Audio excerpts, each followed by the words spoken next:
नमस्कार, मैं हूं आपके साथ पिंकी और आप देख रहे हैं मेरे साथ दिल्ली क्राइम न्यूज 24।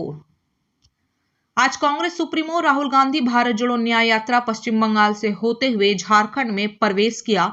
इस अवसर पर राहुल गांधी ने बंगाल और झारखंड की सीमा पर एक जनसभा को संबोधित किया। इस जनसभा के दौरान झारखंड के नवनियुक्त मुख्यमंत्री चंपई सोरेन और वरिष्ठ मंत्री आलमगीर आलम भी इस जनसभा में उपस्थित थे।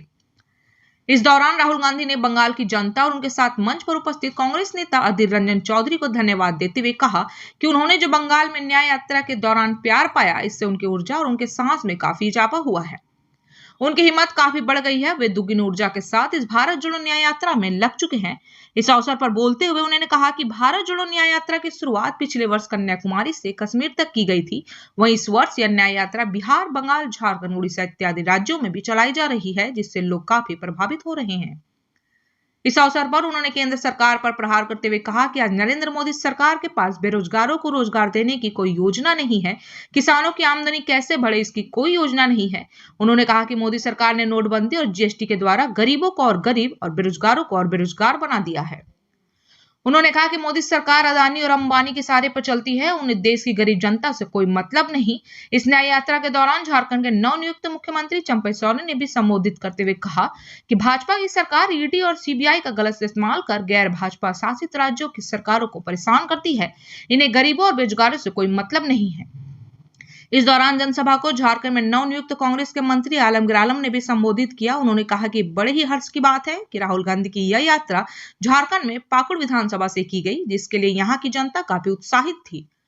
उन्होंने कहा कि आज अपने बीच अपने प्रिय नेता राहुल गांधी को पाकर यहाँ की जनता काफी खुश है। पाकुड़ से मुन्ना राजा व संजय गुप्ता की रिपोर्ट। आज जो निकला है मणिपुर से, घटना से पूरा भारतवासी को कि उसको दोहराने का जरूरत नहीं है।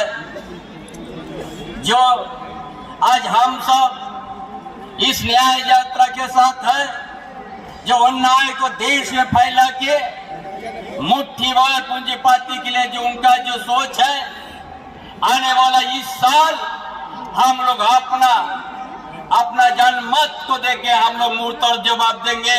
और जो हमारा आजाद के लिए लड़ाई लड़े थे पूर्वजों ने, उनका सपना को हम लोग लोकतंत्र को बहाल करेंगे।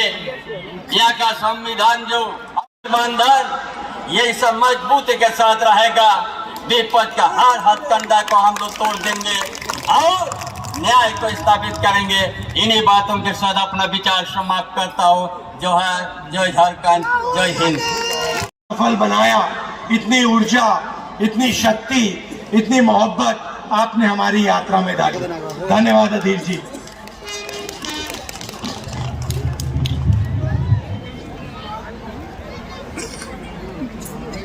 एक साल पहले हमने भारत जोड़ो यात्रा कन्याकुमारी से कश्मीर तक शुरू की। यात्रा का लक्ष्य जो आरएसएस और बीजेपी के लोगों ने देश में नफरत और हिंसा खोलते हैं,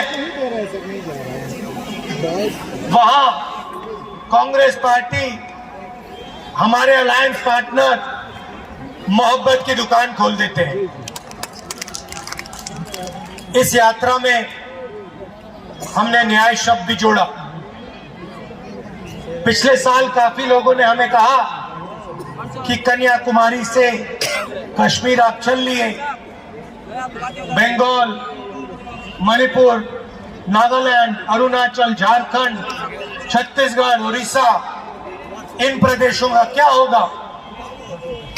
बहुत सारे लोगों ने कहा कि आपको दूसरी यात्रा भी करनी चाहिए, झारखंड में से निकलना चाहिए, बंगाल, उड़ीसा, बाकी स्टेट्स में से भी निकलना चाहिए। तो इसलिए हमने दूसरी भारत जोड़ो यात्रा शुरू की और इसमें जैसे मैंने कहा हमने न्याय शब्द जोड़ दिया, क्योंकि हिंदुस्तान में आज करोड़ों लोगों के साथ अन्याय हो रहा है। यहाँ पे हजारों युवा हैं आप चाहो भी तो नरेंद्र मोदी के हिंदुस्तान में आपको रोजगार नहीं मिल सकता। सही बात है, गलत बात है?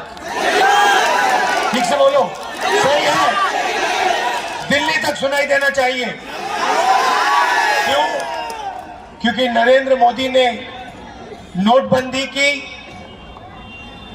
गलत जीएसटी लागू की, और जो छोटे व्यापारी हैं, स्मॉल एंड मीडियम बिजनेस जो चलाते हैं, उनको नोटबंदी से, जीएसटी से उनको खत्म कर दिया। तो जो हमारी रोजगार की रीढ़ की हड्डी है, उसको नरेंद्र मोदी जी ने, बीजेपी ने तोड़ दिया।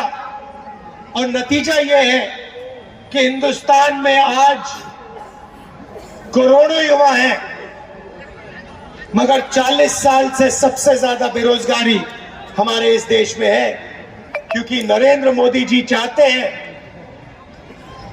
कि युवाओं को रोजगार ना मिले। और जैसे मैंने कहा, नफरत के बाजार में ना दबाव डालने की कोशिश कर सकते हैं वो करें, हमें कोई फर्क नहीं पड़ता। हम बीजेपी से, आरएसएस से डरने वाले नहीं हैं।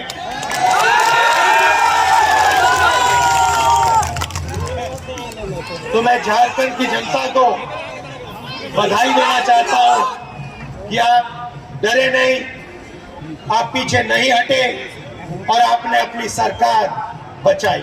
धन्यवाद। जय हिंद।